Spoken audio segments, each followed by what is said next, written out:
केला म्हणता तू? इकडे येणं कसं केलं म्हणता? त्या बाळूला तुमच्या चाकरी ठेवायचे जरा मायापा. अरे हे कशा म्हणते? हे पोरगा असा वेडा भीमाला वगैरे भेटला म्हणता? होय, मला वाटलं ते भीमाची भैरू आणला असेल. ते मेंढ लागते, कुणी काय करते, काम करते, जरा हे जरा हे करते म्हणून ठेवायचं असं म्हणतोय. होय. हे चांगला करेल का रे काम? आणि चांगला असं मायापा बोलत द्या होत्या त्या टायमापर्यंत त्या वाडीत एक गणीला गाय पडली होती, खिलारी गाय. असं म्हटलं बाबा पाणी पेत नव्हती का, चारा खात नव्हती बरं काय?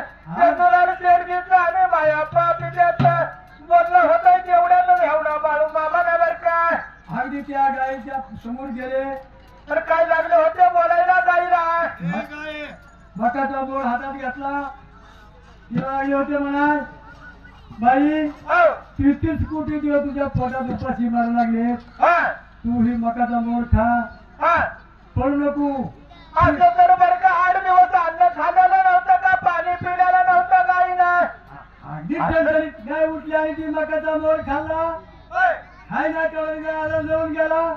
असं म्हणल्यानंतर बाबा त्या तंदुरांच्या बायकोने हे सगळं चमत्कार पाहायला असायला बाबा. काय म्हणता ही पोरगा काय म्हणायचं अहो तुम्हाला काय माहिती का? काय म्हणताय? बघा की तेव्हा आपली गाय राहतीये का जातीये हे कळत नव्हतं. असं म्हणताय? आणि तेव्हा का त्या पोरानं मक्काचा मोड चारला, तेव्हा का ती खाती गाय उठून उभी राहिली बघा. खाते म्हणते? अहो हे कुणाचं पोर आहे? साखरेला ठेवायचं. ठेवायलाच पाहिजे. असं म्हणल्यानंतर मायापाला चंदूला चेंडी लागला होता बोलायला. मायापा राहू दे बाबा तुझ्या बाळाला, काय हरकत नाही. ह्याला का हो चांगलं सांभाळणार थोडं आणलं. मायापा काय चाकरीला पैसे काय द्यायचा म्हणता तू? काय घेते द्या ना वळण तुला उद्या काय होऊ द्या. चांगलं वळण लावायचं म्हणताय. काळजी करू नको बाबा.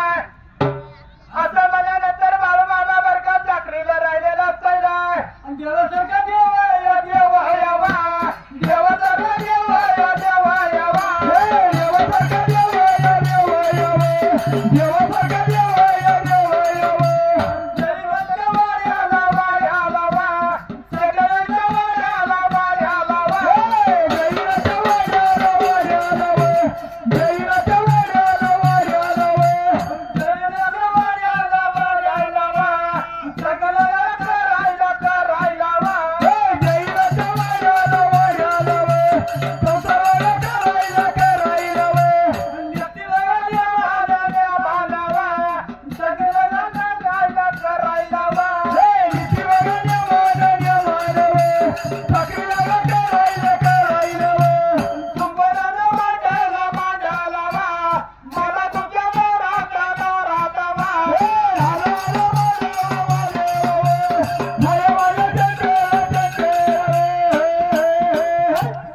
त्या टायमाला नियम धर्म ठरला. होय, आपल्या घरी गेला. आपल्या घराला निघून गेलेला असताना असा देव अवतारी बाळू मामा बर का शेडजीत चाकरी लागला होता करायला. आणि 8-9-10 वर्षाचा बाळू हे त्या जाण्याच्या वाड्याला देवासारख्या देवानं चाकरी करायला सुरुवात केली. नीती नियमानं धावायचं, त्या गायला पाणी पाजायचं. असं नीती नेमून चालला होता संत बाळू मामाचा बर का. पण त्या बाळू मामाला त्या शेडजीनं एक फुटकी थाळी जेव्हा दिली, ती फुटकी थाळी गोळ पडलेली. असं म्हणतात माणसाच्या आयुष्यात 3 कामं केल्यावर माणूस सगळ्यात मोठा होतो. पहिलं गाय चारले पाहिजे, दुसरं शेण काढलं पाहिजे आपल्याच घरचं तरी. नीती गायची नियमानं सेवा म्हणजे सगळ्यात मोठी सेवा असते, तोच माणूस खरा सगळ्यात मोठा होतोय. त्या बाळूला चाकरी करायची, त्या डोळीची थाळी फुटकी घ्यायची, होय, जीवत त्याला बाकीचा मगूर लावायचा, जेवण करायचं स्वच्छ धुवून होय. आणि त्या डोळीमध्ये जसेल तशी ठेवायची. असा नीती नेम चालला होता बाबा. एका दिवसाला काही प्रकार घडायला ना.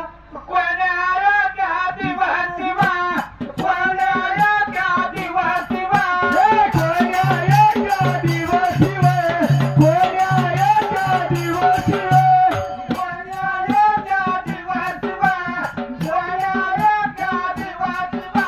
कोणी आया त्या दिवशीवर, कोणी आया त्या दिवशीवर. रात्रीच्या येळाला वा, संध्याकाळच्या टायमाला वा,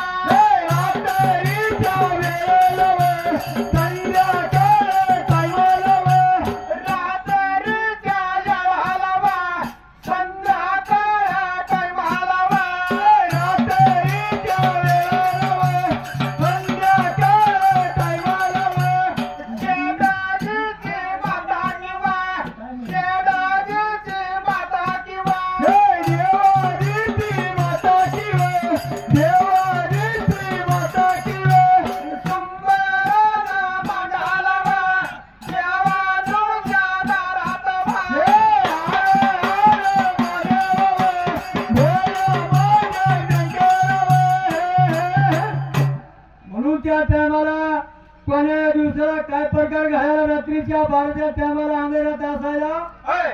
आणि त्या चंद्राची आई त्या वाडे जाऊन बघायला त्या गाईच्या वाडेत. अशी शेटजीची माता बर का संध्याकाळी बाळाच्या टायमाला त्या टायमाला दिवा प्रति उजेड काहीही नव्हता.